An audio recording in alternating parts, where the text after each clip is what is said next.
January 14th, 2029 is a crucially important date concerning the future of the Chris Watts case. And in today's video, we will explore just how important that date will soon become.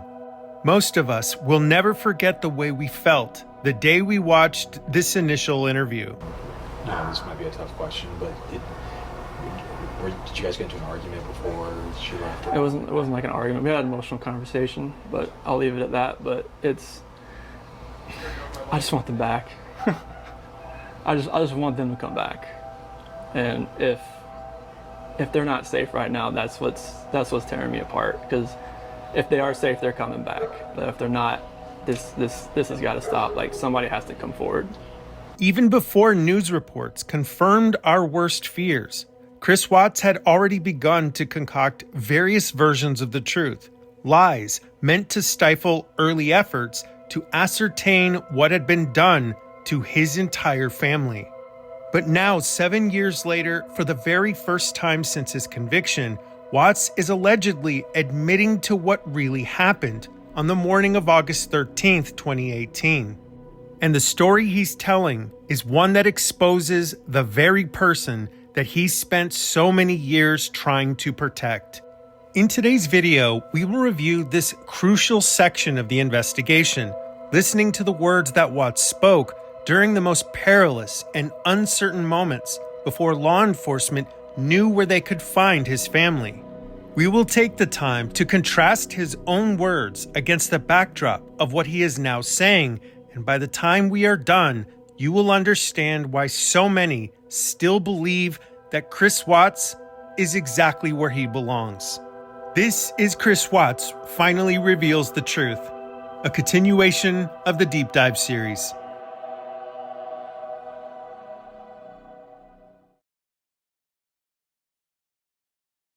By the morning of August 15th, 2018, Chris Watts' life was about to end as he knew it forever. Earlier that morning, Watts' father had flown in from North Carolina, and the two were now en route to the police department where Chris would give his last and final statement to law enforcement. Throughout this deep dive series, it has become evident through everything we've learned about Chris Watts that he truly seemed to believe that he would succeed in lying his way out of any form of accountability. That somehow he would employ his good guy persona sufficiently enough to dissuade law enforcement from seeing him as the logical explanation for why Shanann and the girls had seemingly disappeared.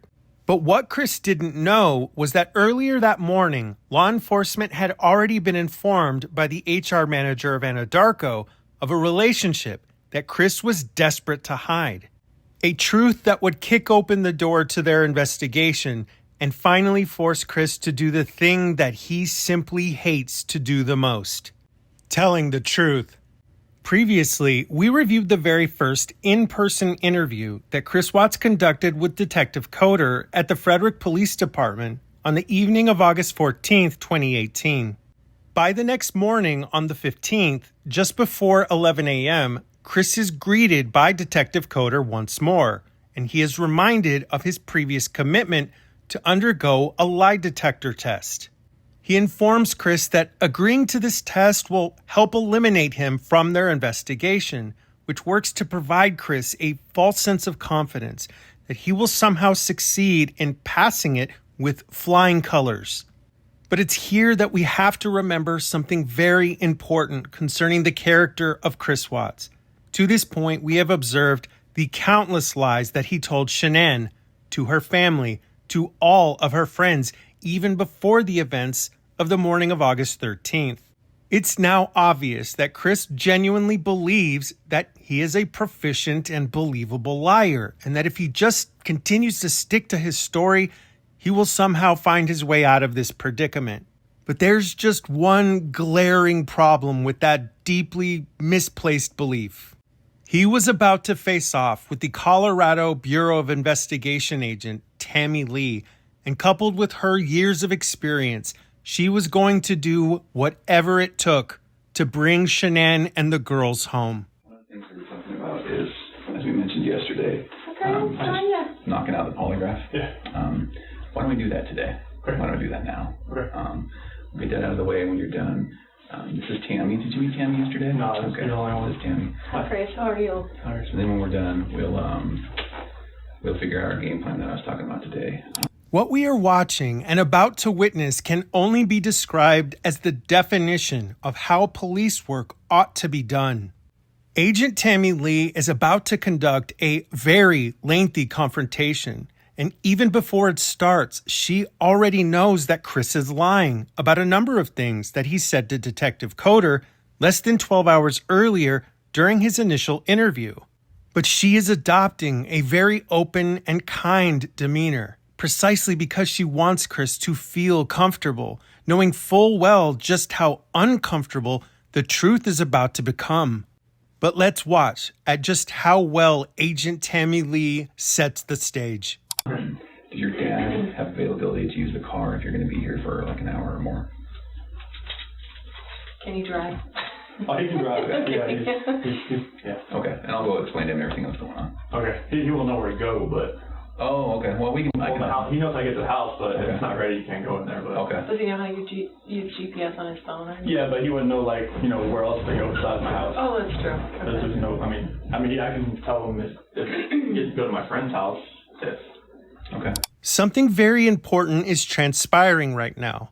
Both law enforcement officers are discussing Chris's father and where he will be during this interview.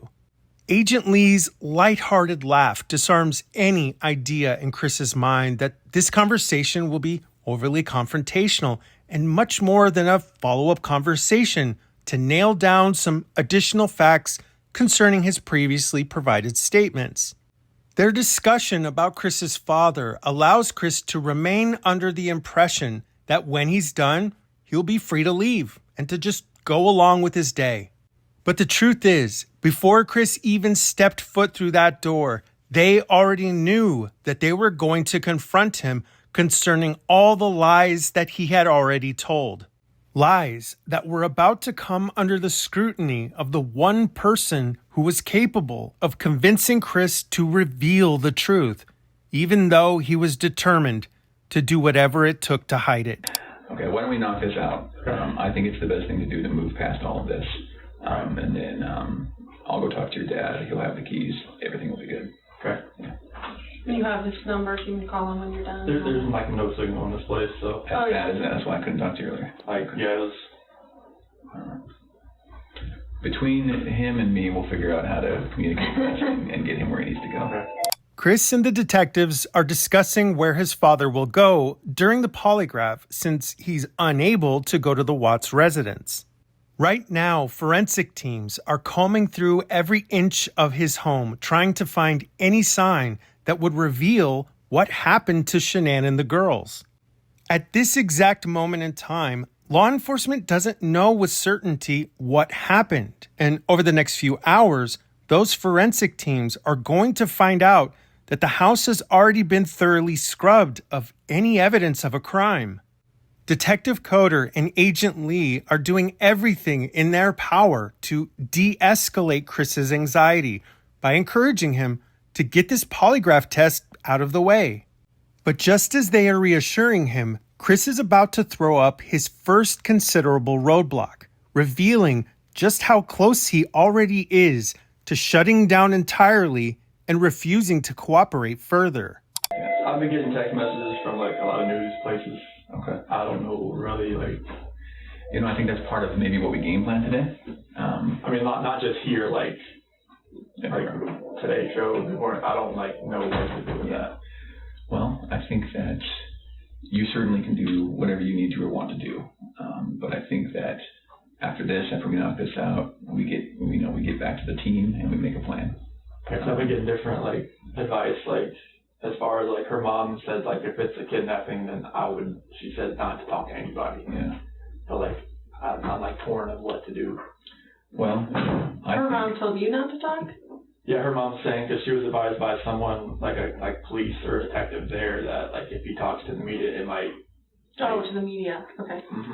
So let's recap the last 40 seconds. Chris starts off by saying that he doesn't know what to do and that he's getting a lot of text messages from people, including Shanann's mother, telling him that he shouldn't talk to anyone. Now, in just a few seconds, Agent Lee is going to clarify his statement. And right away, Chris will walk back his defensive posture and claim that he was only referring to talking to the media. But then he states and reiterates that he just doesn't know what to do. And it's very obvious that what he's implying is that it seems that he's not inclined to want to talk to them at all. And we know this now because that's exactly what Chris did for years following his conviction. And when you take everything he's about to say and compare it to the words he's saying now, frankly, it's hard to understand how this man finds a way to live with himself in light of what he did day after day after day. Well, let's do this. I think while you're doing this, it's going to be completely okay to ignore your phone and the media and everyone, right? Okay. So let's get this out of the way. I think it'll really clear your mind a little bit, right? All right. So why don't we put a halt on the phone, on texting people, on Good Morning America, all those stuff. I haven't responded to any of them. Let's focus on this. Yeah. Let's focus on this. Let's knock it out, and then let's talk. Okay. All right? All right. I started this channel exactly 3 years ago today. When I began, I started with a series of deep dive videos on Jodi Arias, eventually covering Casey Anthony, Scott Peterson, and a number of other high-profile cases that have always piqued my interest from a legal standpoint. But from the very beginning, I always knew that a time would come when I would arrive at this moment in the case. The moment where the floodgates would open and the first iteration of Chris's version of the truth would come pouring out. Like so many of you, I have remained interested in the outcome of this case, not in the interest of pursuing unfounded conspiracy theories, but rather in the interest of justice. By now, we have covered enormous ground in our efforts to demonstrate how and why law enforcement missed the mark in their investigation of Chris's paramour, Nichol Kessinger. And I believe when we arrive at the point of fully comparing what Chris said in 2018 versus what he's saying now, it'll demonstrate exactly why January 14th, 2029 is such an important date. And Grandma, you'll come in. I'll go get you when we're done. Yeah, okay. Yeah, okay. Yeah, okay.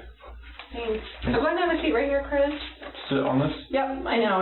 I'll explain what that is here in a little bit, but you don't have to worry. It's not on or anything right now. It's not gonna buzz you or anything. I've never done this before. I know. A lot of people haven't had polygraphs before. It's not like a normal thing that people go through. A lot of people, like obviously in law enforcement and places like that, they have to go through polygraphs for their job. But other than that, most people never take a polygraph in their entire life. So. Up until this moment, Chris Watts has spent the last 33 years of his life being able to lie with impunity without anyone having any mechanism of being able to prove him wrong. But all of that is about to change, and even though his arrogance has allowed him to believe that he can succeed in lying his way out of the nightmare that he created, somewhere he had to have known that this was the end of the road. But that dread, the fear of the inevitable, is so masterfully countered by Agent Tammy Lee. She seems to know how to calm him, to dissuade his anxiety sufficiently enough to keep him there. Because remember, Chris is not yet under arrest, and law enforcement doesn't even know where Shanann and the girls are. And even though it'll take several hours to arrive at the most critical moments of this confrontation, by the time Agent Lee arrives there, she will have utilized every tool in her arsenal to set the stage and earn the right to confront him. Listen very closely to the next 90 seconds, because the first steps of this confrontation starts right now. Yes, I have like no idea like what to expect, honestly. Yeah. So how are you feeling today? I'm sick to my stomach, honestly. Like the first day I thought, okay, she was just somewhere. Sure. And after yesterday, all the activity at my house, I didn't know. It went to the other extreme.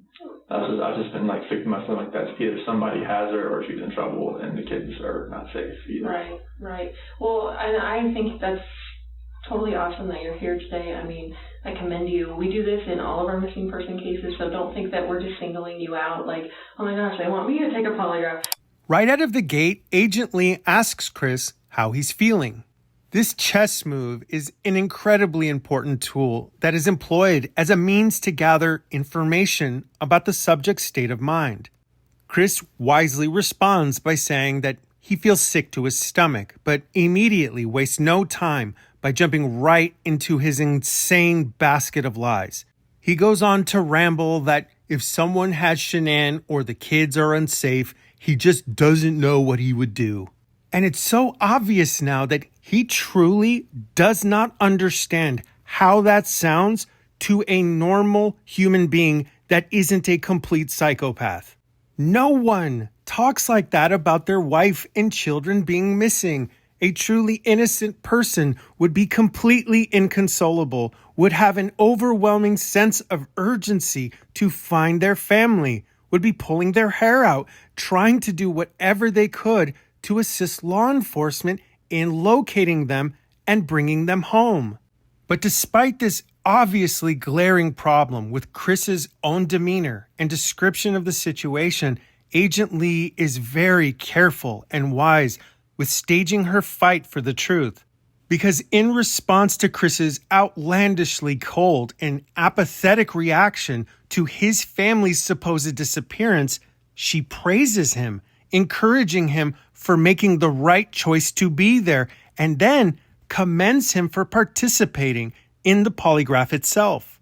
She couldn't possibly have said anything else that would have done a better job in completely disarming this pathological liar, and that's about to become even more evident the longer he stays in that chair.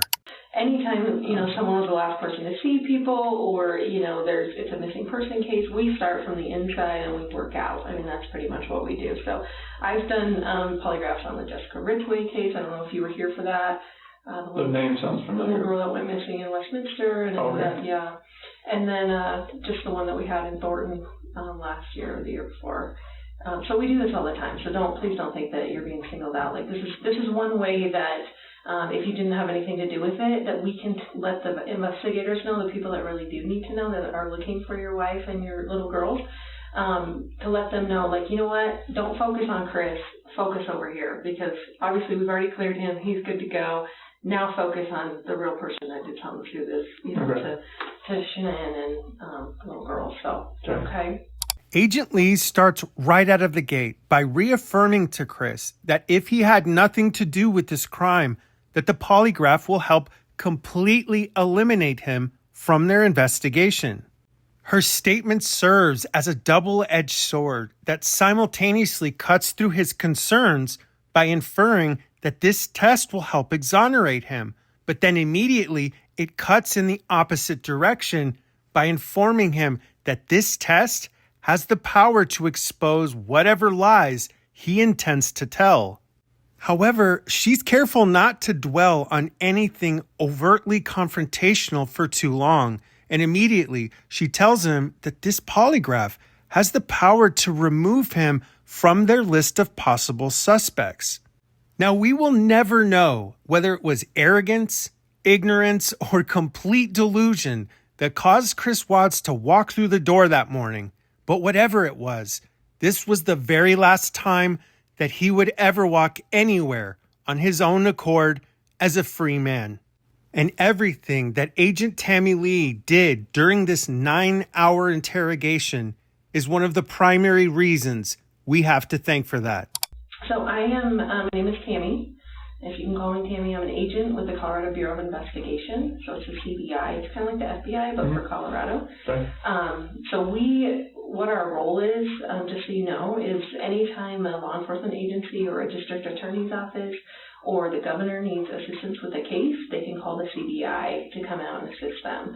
Okay. So obviously in this, type of case, they're calling in all the resources that they can, which includes me, who works out of the Denver office, and I also do polygraphs. So they asked me if I would be willing to come here and chat with you and hopefully get you cleared up and on your way, because it sounds like that's what you're here for, and that's awesome, because that's mostly what people want to do is like, dude, you're looking at the wrong person. Like, I just want to show you I had nothing to do with this, and then you guys can get on your way and, do your investigation somewhere else. So, because that helps us, because then we don't have to keep focusing on Chris. Does that make sense to you? Yeah. Okay.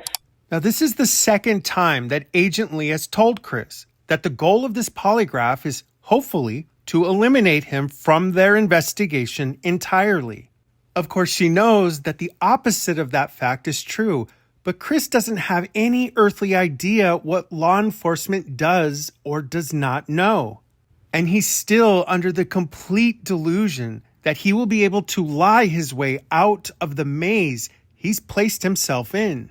In just a moment, Agent Lee is going to inform Chris that this interview is going to take several hours. She will instruct him to turn off his phone and finally provide him with the details about what he can expect during the polygraph itself. Chris has only been in this room for 5 minutes, but Agent Lee is already establishing herself as an authority, subconsciously encouraging him to follow instructions so that when the time comes and when she asks for the truth, he will already be inclined to do so. Your cell phone, is it off right now? Yeah.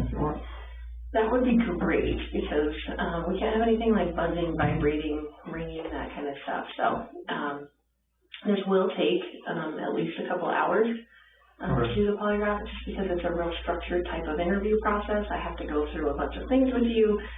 You're going to get the same polygraph that I gave someone last week. So it's very structured, and we go, in order and that kind of stuff. And you're going to know the wording to all of the questions I'm going to ask you on the test before we even take the polygraph. So don't. A lot of people come in here and they think, oh, they're just going to, attach all these components to me and then just start asking me random questions that I've never heard before, and of course I'm going to react to that. That's not at all how polygraph works. And you're actually going to probably know more about polygraphs than anyone before you leave here today, just because I explain everything to you and how everything works, okay? Since the inception of polygraphs, the efficacy of their use has come into question by the scientific community. In fact, one of the most common rebuttals to the veracity of them is that they are not admissible as evidence in a court of law. And while that is true, they are often employed more as a psychological tool by law enforcement during their early investigations. And that is best demonstrated in this very case. As we heard over the last minute, Agent Lee has informed Chris that even before he takes the test itself, he will know the questions she is going to ask. This disclosure is clearly designed to reduce the stress and anxiety of the test itself, so that the subject knows in advance that there won't be any surprise questions and that they won't be caught off guard. Remember, Chris could walk out at any point prior to making any admissions, so Agent Lee needs to provide reason and incentive for him to stay. She accomplishes this with the implication that the test has the potential to exonerate him in the eyes of law enforcement, all while goading him closer and closer to their ultimate goal, confronting him with what they already know he's hiding, what law enforcement already believes is a clear motive for this crime. Because right now, Agent Tammy Lee is fighting a battle for the truth, so that they can find exactly where Chris is hiding Shanann, Bella, and Cece. Obviously, you're probably nervous about taking today's test. Honestly, I would think something is wrong with you if you weren't nervous about coming in here to take a polygraph. Even if people are like, I don't have anything to hide, it is nerve-wracking. And I have taken tons of polygraphs, obviously, in my training. I went to 10 weeks for training. I've been a polygrapher for about 5 years. I went to the best school in the country. So I want you to have confidence in the fact that you had nothing to do with this disappearance. Like, we're going to find that out today, okay? I have the best training that they offer in the United States. We use the most validated testing, the way I'm going to ask you the questions. So believe me, if you had nothing to do with this, I will be able to show them that today, okay? So that should give you some confidence that, this is how, you're going to be cleared today if you had nothing to do with it, okay? In the last 45 seconds, Agent Lee has told Chris 3 different times that if he had nothing to do with the disappearance of his family, she would be able to prove it by the end of this polygraph. You also heard her state multiple times that she went to the very best polygraphy school in the country and that she's also trained in the most validated testing there is. She's establishing herself as a trusted professional who is utilizing this tool to help exonerate him of any further suspicion. I've said it before, but I'll say it again. If only she had been the one to interview Nichol Kessinger. There's actually only, nervousness or anxiety cannot cause you to fail a polygraph. A lot of people think that too, that if they're really nervous that it could cause them to fail. If that were the case, no one would be allowed to take polygraphs because every single person is nervous or anxious about taking the polygraph, okay? I thought that's how it worked.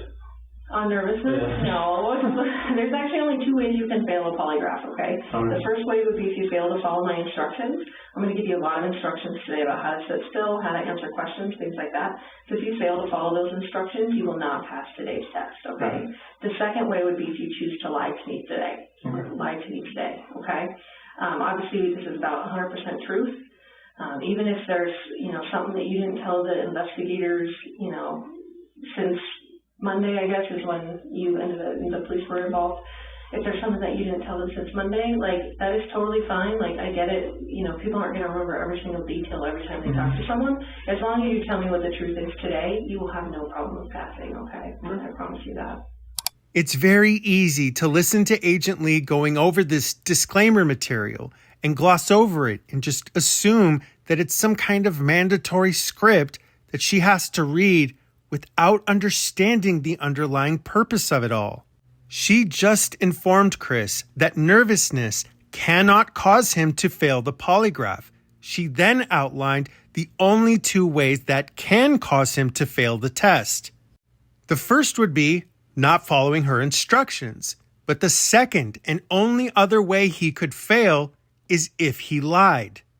The purpose of that first prong of omitting nervousness as a cause for failure is to eliminate any future claims by Chris that the reason he failed was simply because he was nervous. The second prong of not following instructions is aimed at subjects who might fidget whenever they are uncomfortable and likely lying. So she's telling Chris in advance to be prepared to sit still, to follow her instructions, and the only other way that he can fail this test is to overtly lie. And she's stating all of these things so that she can finally arrive at this moment in time. And obviously, I hope that, if you did have something to do with their disappearance, it would be really stupid for you to come in and take a polygraph today. Exactly. Right? It would be really dumb. You should not be here right now sitting in this chair if you had anything to do with Shanann and the little girl's disappearance. Okay? And I hope you know, if you did have something to do with their disappearance, it would be really stupid for you to come in and take a polygraph today. It would be really dumb. I am now convinced that sentence is one of the linchpins of why Chris Watts was charged and convicted of this crime. Agent Lee has placed in front of Chris an impossible riddle that forces him to act in a way that is contrary to his own self-preservation. Because any response other than the one he provided when he said exactly would have exposed his own guilt. If he had chosen in that moment to get up and rescind his participation in the test, it would imply culpability. But Agent Lee already knows that Chris is the kind of person who cares deeply about how people perceive him, and it's why she's already told him multiple times that this test has the ability to exonerate him. She is banking on his arrogance, on his ego, on his inability to accept that he is in any way capable of harming people that he claims to love. It's a psychological examination of Chris Watts that exposes his true motivations and helps us to understand what he values most: himself. And it's Celeste and Bella, is that right? Yeah, I'll call her CC too. CC, CC, okay. If that comes up. Okay, perfect. So, and I know very small amount about the case. Okay. Just because I want to know less about the case, because I want you to be able to tell me about the case. I don't want to have some preconceived notions about the case, and that's why I don't want you to assume that I already know details because you told Detective so-and-so, that kind of stuff. I want you to be able to tell me like you were telling someone for the very first time about what happened when we get into actually talking about what happened, okay? Obviously, Chris, you're not under arrest. I have no plans on arresting you. At any point today, if you decide you want to leave, the door is right there. It locks us in here. Oh, okay, yeah, I saw that last night. So there's a key in there now, so you can, if you just turn the key, it lets you out, okay? And at any point today, even after all these components are attached to you, if you decide at that point, you know what, I don't want to take this polygraph, I don't want to be here, this is BS, whatever, that is completely fine. Just please allow me to unattach my components before you drag my $6,000 instrument on the floor and run out of here.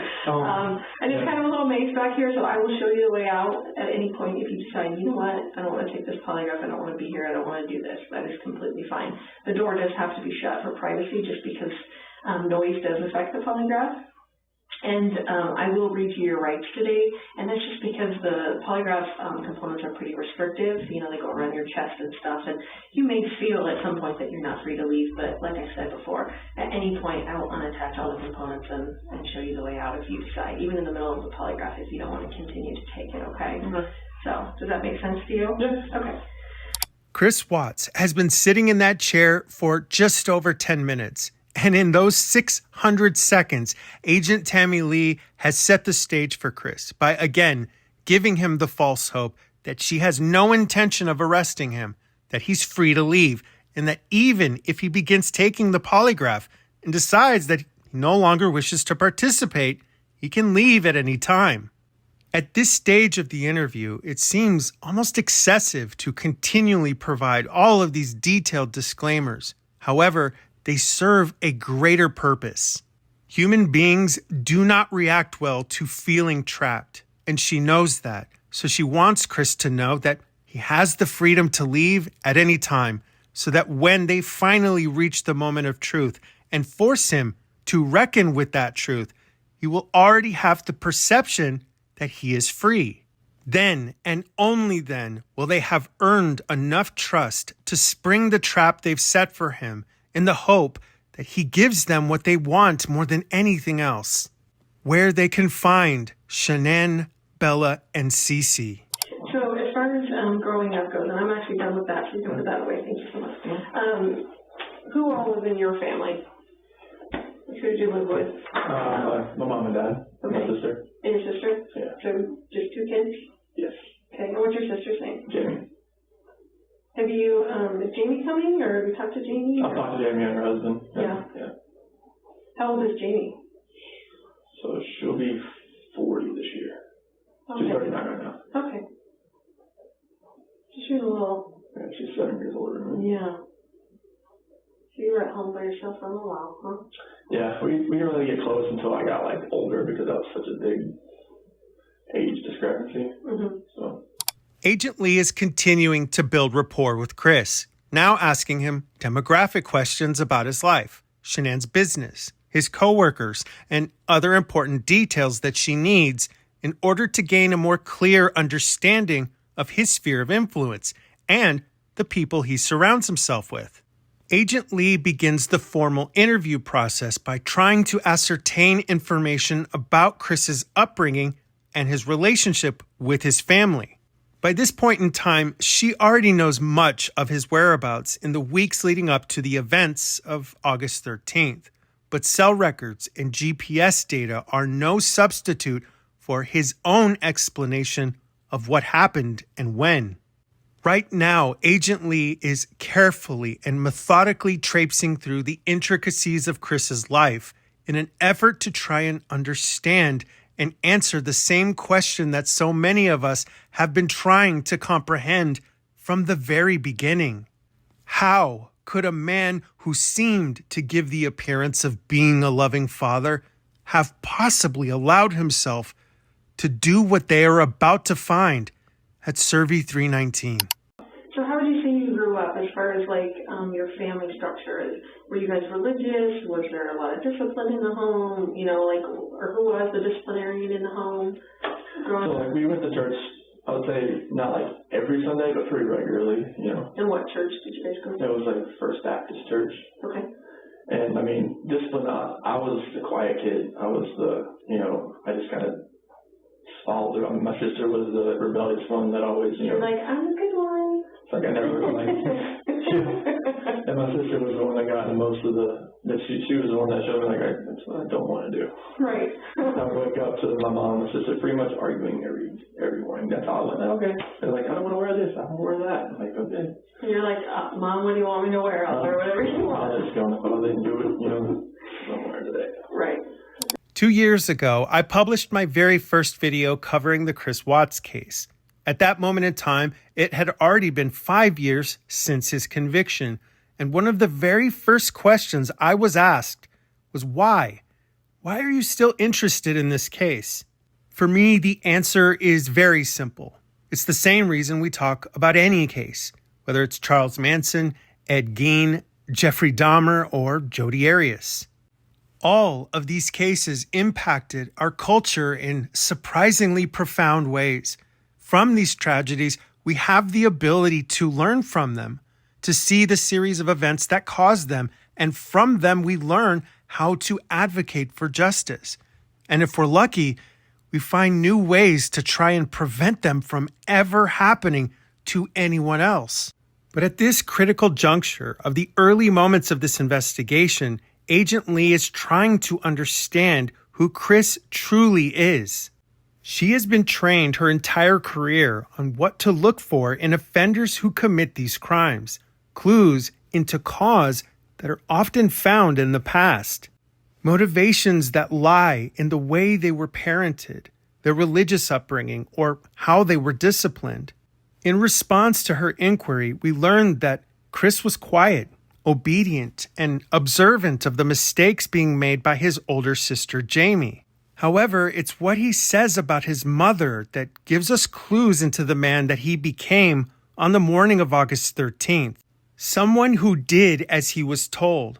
Someone who excelled at hiding feelings. A boy who spent most of his entire life hiding in plain sight, pretending to be a version of a man that he could never be. But this next segment of the interview is easily one of the most important moments, and for the next few minutes, I want to ask you to listen very closely to how Chris describes his early relationship with Shanann. Pay close attention to the level of detail that he provides for a time period from 8 years earlier, because his words in 2018 are about to have a direct impact on the words he is speaking today. So now Chris, we're going to discuss the reason why you're here, okay?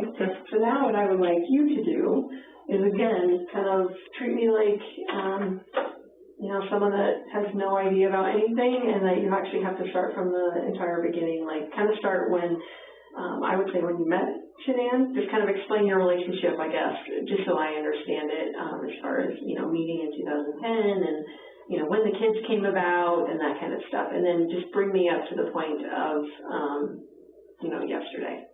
Okay. If you could. All right, so 2010 is when we met pretty much through Facebook because of my cousin's wife. And she recommended us as friends type thing. And that's how we kind of started talking. And our first date was at a movie theater.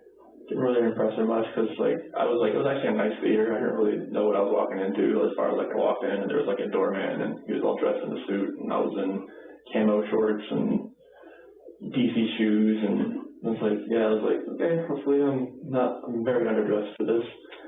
But I walk in and I see her, and she's all dressed really nice, and she told me after the fact, man, I hope that's not him.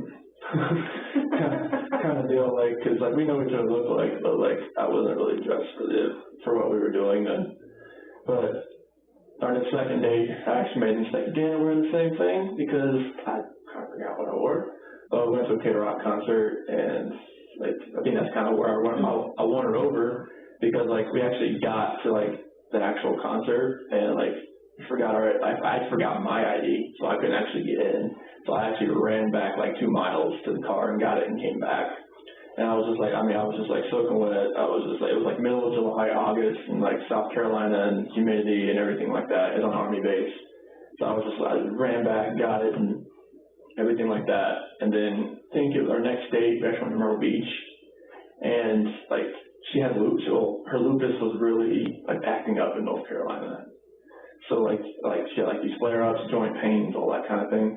And we were driving back, like she laid on me pretty much the entire way back. And I think that's when like she realized, like, this guy's actually pretty nice, because like he didn't tell me like, all right, get off my lap or type thing. Like I just let her just rest on me the entire way back. And it was like 2.5 hour ride from Myrtle Beach to Charlotte, the Belmont area.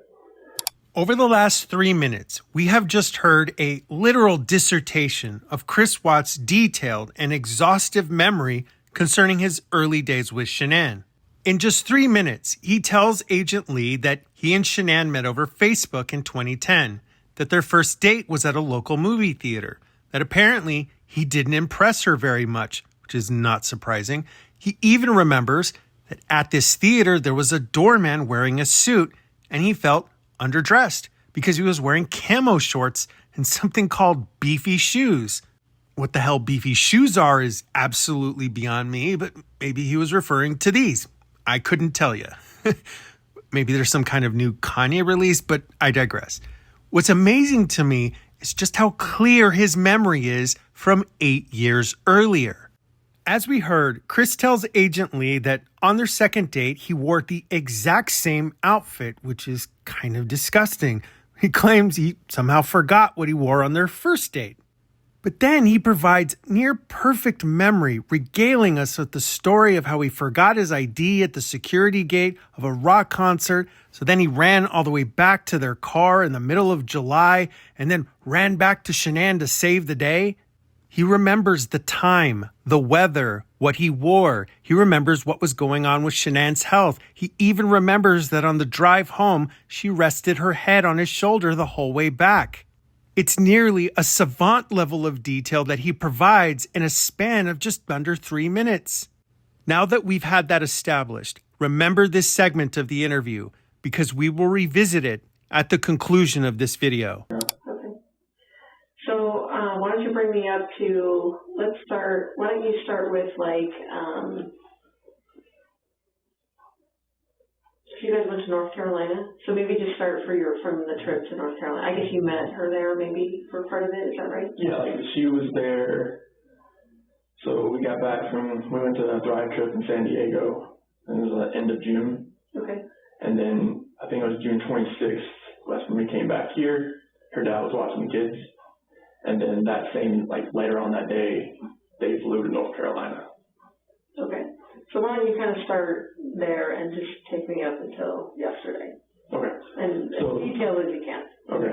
So while they were in North Carolina, it was they're there to see my family and obviously her family, and just kind of because they haven't seen the kids in a while as far as our kids. And so they were just there. She had a couple things she wanted to do there as far as meeting up with her promoters and customers. She had a bunch over there in North Carolina, so she was hoping that she could meet everybody else over there and have her dad, mom, and my mom and dad have fun. Sorry, with the kids. Mm-hmm. And free babysitters, heck yeah. I know. But yeah. It was mainly just a little family vacation for them right now, for them on that trip, just for everybody, just to see the girls. And Celeste's birthday was during that, on July 17th. So they had a birthday party there with jumpy houses and stuff like that. And they FaceTimed me during it so I could see it. They didn't have a birthday party out here for her because it was, when they got back, it was in August. So right. So, but yeah, I got to FaceTime and watch it all, and it was pretty much just hanging out with family the entire time. Okay. Yeah. And I was here just going to work and working out and going running and just keeping the house up and doing that. And I waited till my flight was July 31st. Really, Chris? So you were just going to work, working out, going running, and keeping the house up? You can always tell when he's lying because he is so quick to gloss over the facts surrounding an area that he knows will harm his narrative. The funny thing is, what he doesn't know is that Agent Lee and every other law enforcement involved in this case already knows he's lying. On day one, they subpoenaed his phone records, and an officer with the FBI is talking right now with Nichol Kessinger in a park down the street. But what's funny is in this interview, Chris will allude to the fact that he's previously watched shows like Dateline, and I am now convinced that he was either lying or maybe he suffered from some kind of hemorrhagic stroke that would explain why he would possibly think that trying to lie about his relationship with Nichol Kessinger would have done anything other than put him under the laser sights of law enforcement's investigation. And listen, I get it. He's not the first stupid criminal and he won't be the last. But my God, does this man take the cake for one of the most insanely idiotic attempts at trying to hide his beyond obvious criminal tracks. And the amazing part is, this interview won't conclude. Chris will not give his confession and he will not be arrested for another 7 hours. And I flew out there for a week. And I flew out there for a week so I could fly back with him. So we went, so July 31st, I got there, stayed at mom and dad's house. The next day we drove to the beach, stayed there for about 4 or 5 days. It was in North Myrtle Beach. And first time the kids were seeing the beach. So they were ecstatic, obviously seeing waves, being in the sand. They love sand. Yeah, August 7th. Yeah, we went to her parents' house, had everything packed up, ready to go, and flew back here. And then got back later on that night, the 7th. And then on the 8th, I went back to work. And then on the 10th, that's when Shanann flew out to Arizona with Nicole. And I had the kids from Friday, Saturday, and Sunday. And we went to a pool party on Saturday. But Jeremy Lindstrom's, his son turned 4. Now, everything we just heard has to be filtered against the backdrop of what we already know. So far in our deep dive, we know in great detail just how critical these dates are in the timeline of events. But Chris is eager to push past them, and he's happy to see that Agent Lee isn't stopping him and asking that he elaborate. And I would bet large sums of money if you could have stopped this interview right here, right now, Chris Watts would tell you that he genuinely believes that his story sounds believable and that he succeeded in convincing law enforcement of the same. But that's merely a byproduct of the fact that for the last several months and for many years before that, he's been lying to every single person in his life, his children, his wife, his mistress, and worst of all, himself. A lie that he has continued to tell to this very day. The lie that he has blinded himself into the false belief that his actions on the morning of August 13th do not overshadow the man that he thinks himself to be. But that's the thing about Chris Watts. No one cares about who he was prior to Monday, August 13th. The only thing that has ever mattered was what he did to his family, how he tried and failed to get away with it, and why the story he is still spinning 7 years later is a story that is no different than the one being told in this very interview. It's all self-serving BS, and Agent Lee is about to prove it. And had a little pool party and everything over there, or a little mini pool, and water balloon fights. It was that epic time. It was great.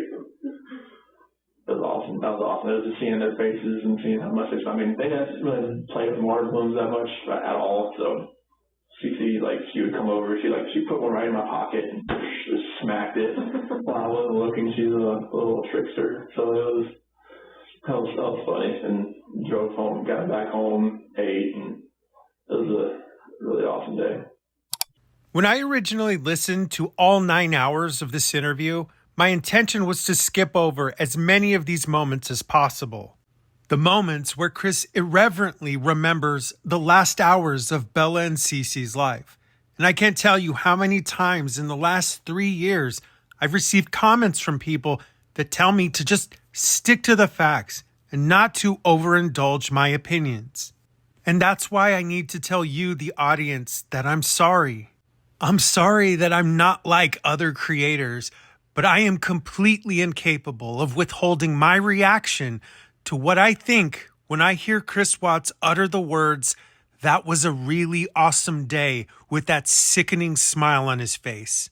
It is truly beyond comprehension how any person could summon the kind of evil that is on display in that room right now, all while callously lying, knowing full well what he did to them. And it's the same reason that I've spent the last 6 months of my life reading every court transcript, every pleading, every motion and filing I could find concerning the Delphi murders, because every case is about the loss of someone's life.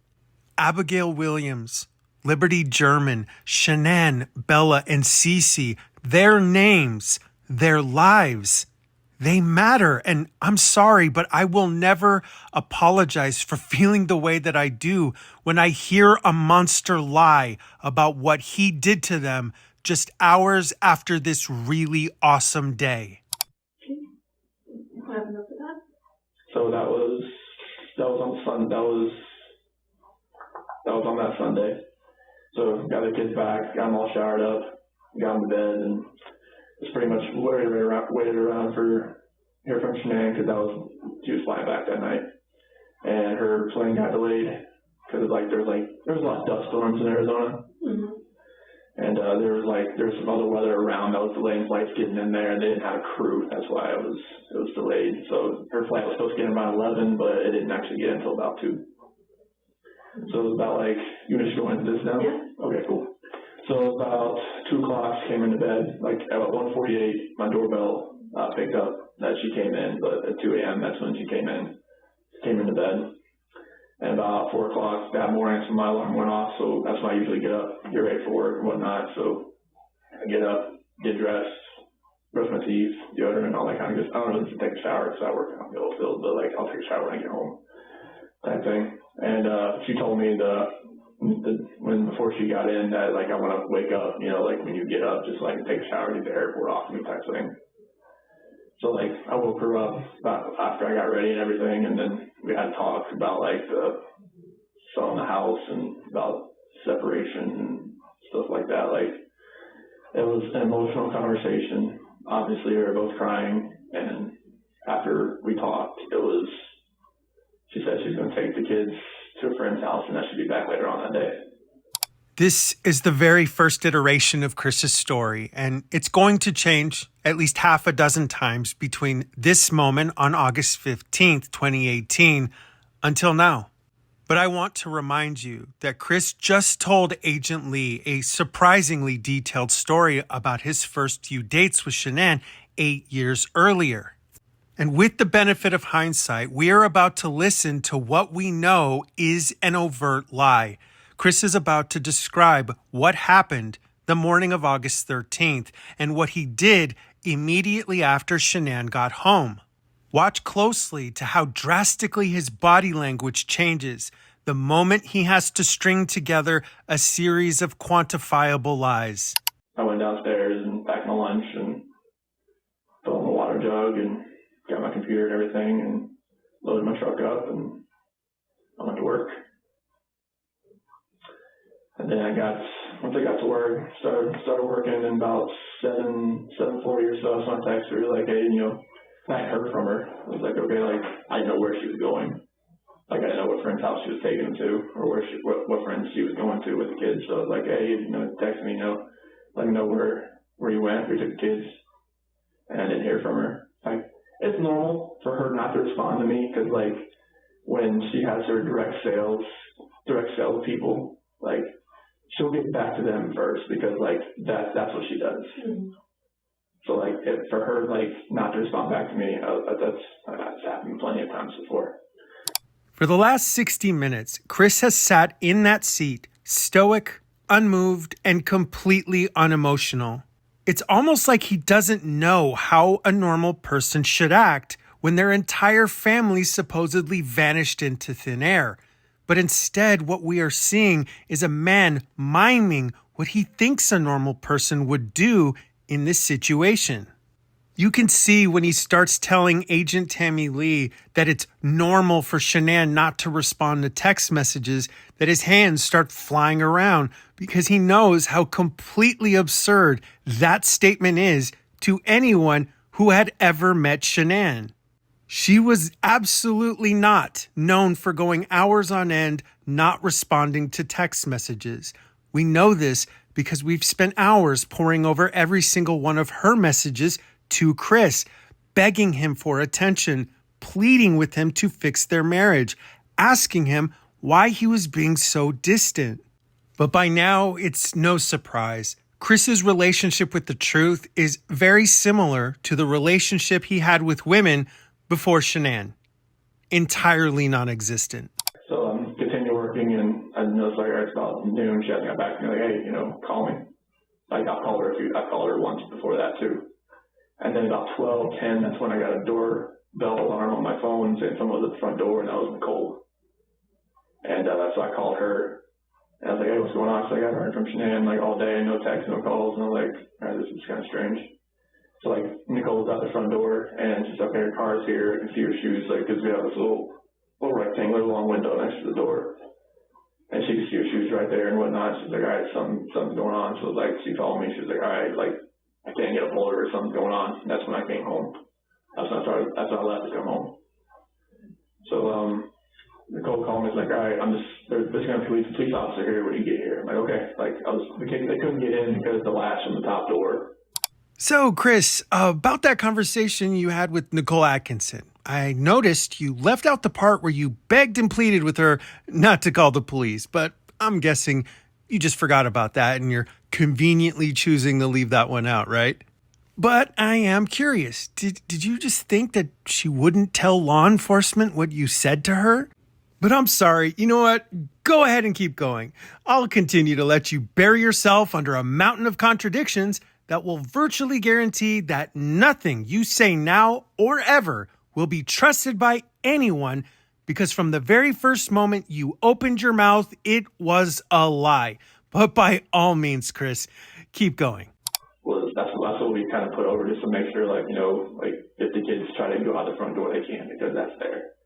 But the keypad on the outside on the garage door doesn't work. So, like, they had to wait until I got there. I got the garage door opener, I hit it, went inside the house, and, car's there, car seats are there, purse is still there, phone's on the couch, like her wedding ring sitting on the nightstand.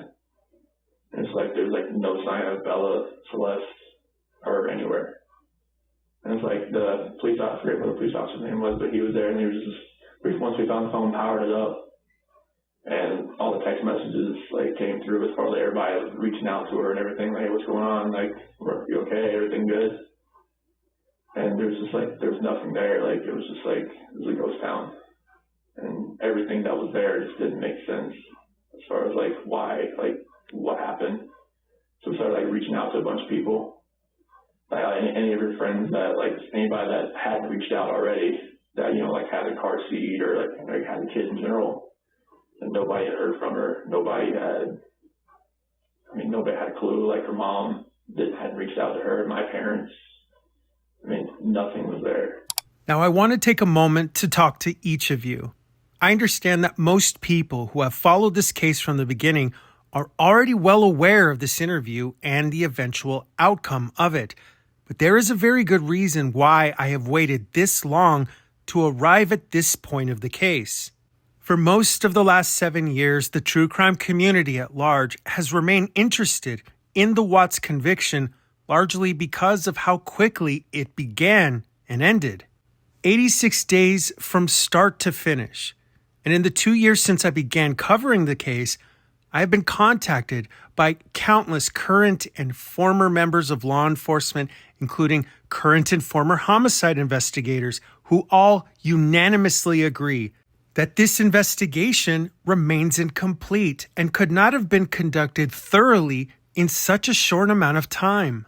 In fact, in just the last episode alone, we demonstrated proof of this fact when we revealed for the first time that Chris and Nichol were communicating secretly through WhatsApp, records that were never requested or obtained by law enforcement.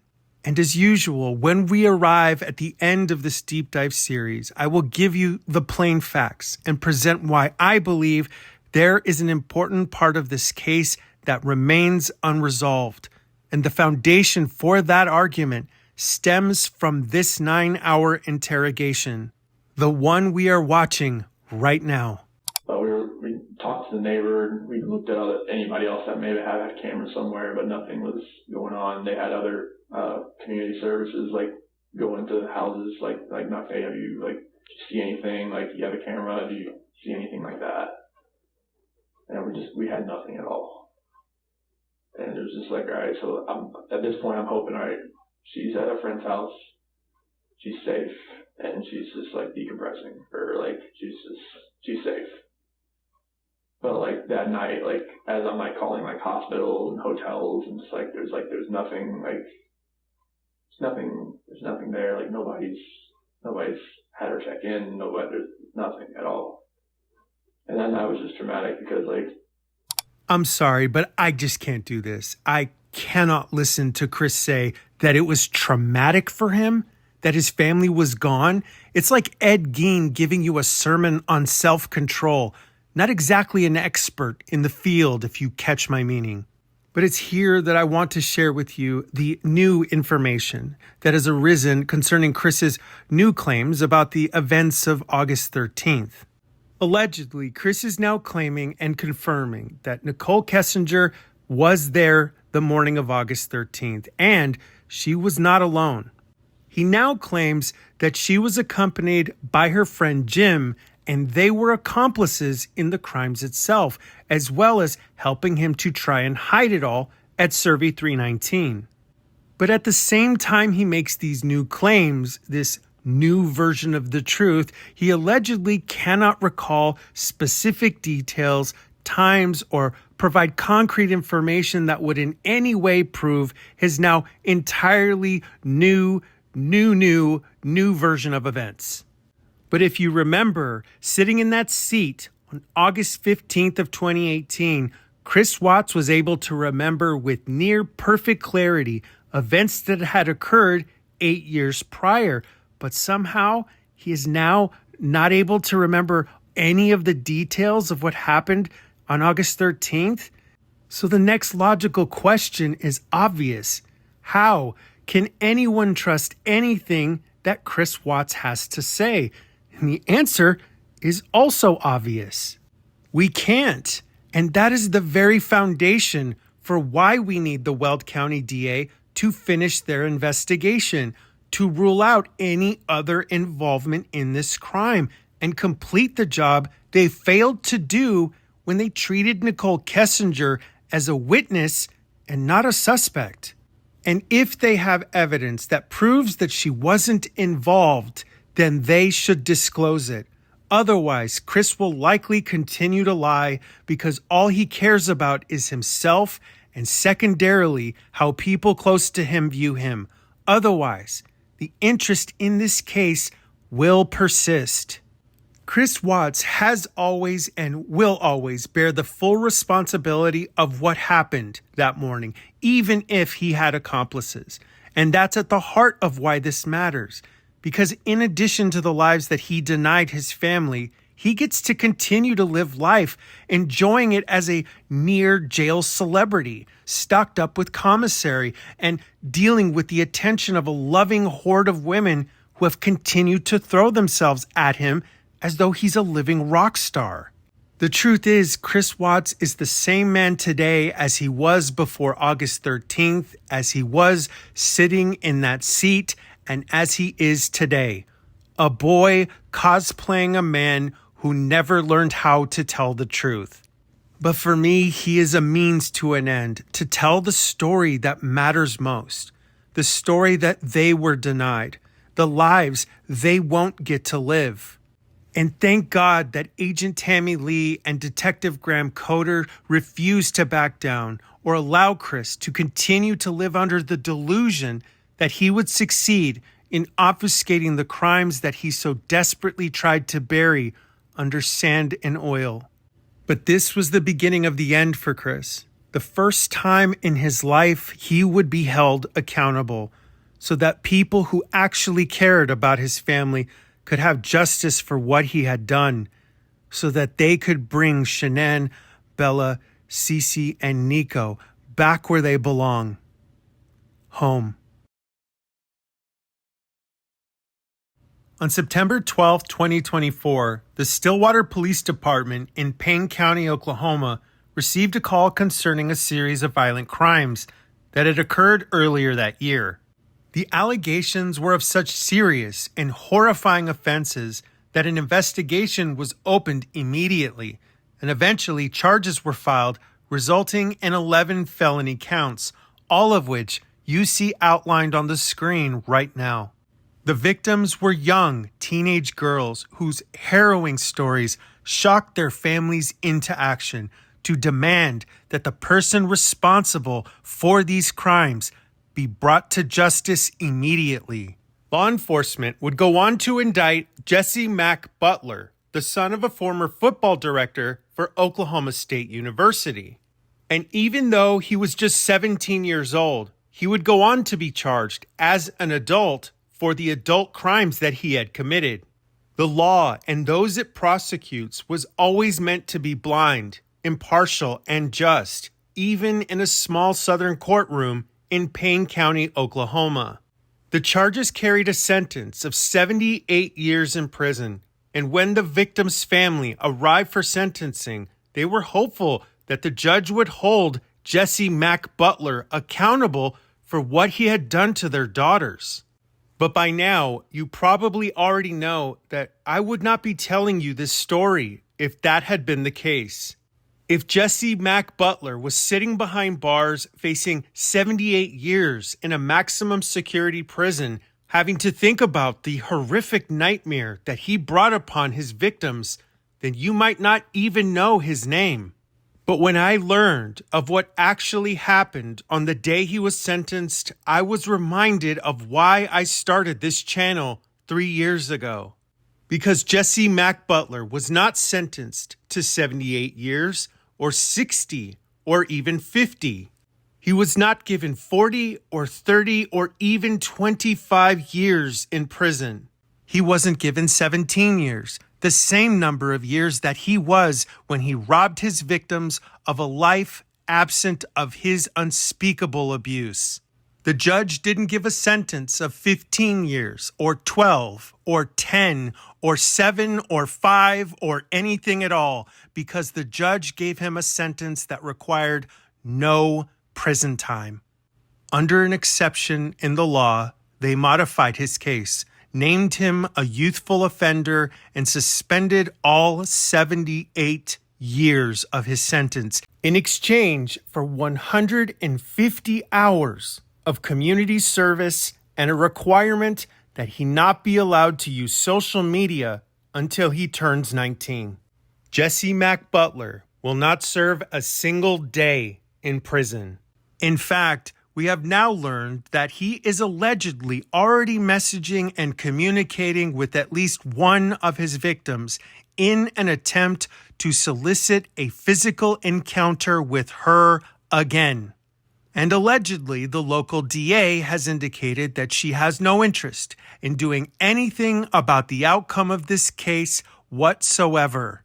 And just like with the Chris Watts case, the system is already telling the throngs of angry family members and concerned citizens that justice was done and to just move on.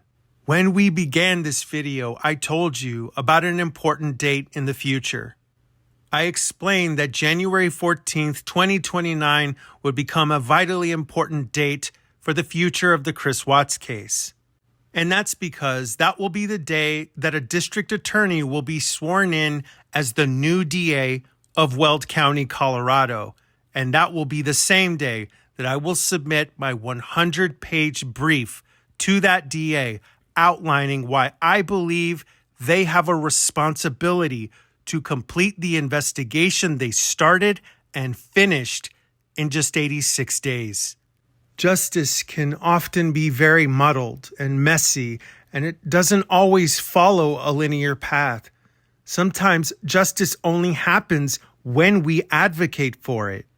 But even when the public is relentless in their pursuit of justice, sometimes it takes decades before it happens. Recently, Netflix released a true crime series called The Perfect Neighbor. It's a documentary comprised entirely of body cam footage following the happenings of a small neighborhood that was changed forever by the actions of a truly hateful woman named Susan Lawrence. Lawrence was the kind of neighbor no one with children ever wants to have. She seemed to enjoy torturing the entire neighborhood. And when the day came that she shot through her door, ending the life of Adjika Chantrell Owens, even when she was told that she had just killed her neighbor, a mother and a wife, she showed no remorse, no empathy, nothing at all. And while that documentary was powerful in what it revealed about our cultural moment, what was so maddening for me was the fact that Susan Lawrence wasn't even arrested that night. She had virtually admitted to premeditating the crime, and yet law enforcement let her go. It took weeks of protesting, of advocating, and the community descending on local news stations before law enforcement seemed to act, finally arresting Susan Lawrence and bringing her into custody. Sometimes justice isn't easy. Sometimes it requires a commitment that has no expiration date. And I know, like so many of you, we made that commitment a long time ago, and we will hold on to it no matter how long it takes. Because some things are truly worth fighting for, even if no one else seems to be standing with you and the world has long since moved on. And I remain steadfast in my commitment to stand with each of you as we continue to fight for justice. In just 2 weeks, I will be posting the next installment of this series, and I have already finished the first 2 chapters of the new Delphi series that I have been feverishly working on for the last several months. It will be a detailed and exhaustive analysis of the case against Richard Allen. And while I don't want to spoil where it's going, I can say this with confidence. It is easily the most detailed and hard work I have done on the channel to date, and I am very much looking forward to sharing it with all of you. Now, a quick personal update. As many of you already know, in September of last year, I began experiencing some quite concerning symptoms that would eventually cause me to undergo a series of tests. After receiving all those tests back, my gastroenterologist has now diagnosed me with autoimmune gastritis and the possibility of stomach cancer.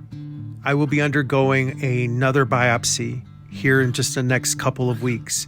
And while I have absolutely no control over the outcome of what's happening, please know how much it means to me that so many of you have been so supportive.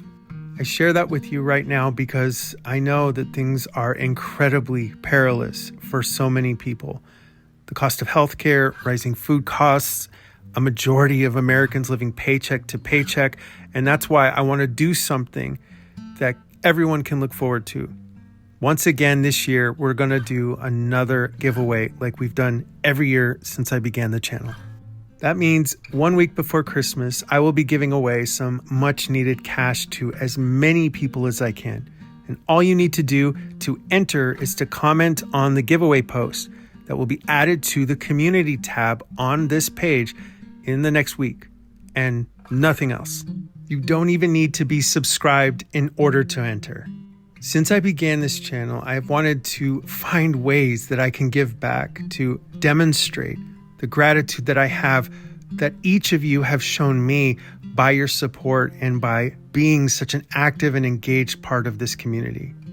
Being sick has given me a new perspective, and it's made me even more thankful every day for every little thing that I have. This channel, every cuddle with my dog, every laugh with my partner, and every minute that I get to watch my children grow and become better versions of themselves in ways that I could have only dreamed of. and I wouldn't be able to do any of these things if you hadn't made that possible. Now, before I go, I want to do something drastically different than normal. Today, I want to tell you a story, a moment from my life that helped shape me into the man that I am today. It's a story that I call The Boy from Rwanda. In the summer of 1996, I traveled to South Africa with a group of young people from all across the United States. The person I was when I landed in Johannesburg that July would not be the same person who left just 5 weeks later. After several weeks in country, we were given the incredible opportunity to go inside the sovereign country of Swaziland, now known as Eswatini. Our group leaders had received word that a small village was in desperate need of help after floods had nearly eradicated their entire irrigation infrastructure. After spending several days working around the clock, reestablishing their lines and irrigation paths, we were given the day off and opted to visit the city center of Mambane. That next morning, we arrived on a large bus where I was given leadership over a small group of 4 people. And at that moment, we were given strict instructions on how to maintain the group's safety, always to remain in eye contact of one another and to not go into anyone's homes. But we were American teenagers and elated to run off and experience all that the beautiful people of Swaziland had to offer. As we entered the marketplace, we were greeted by a sea of vendors, trinkets, soap rock carvings, beautiful paintings and candles as far as the eye could see.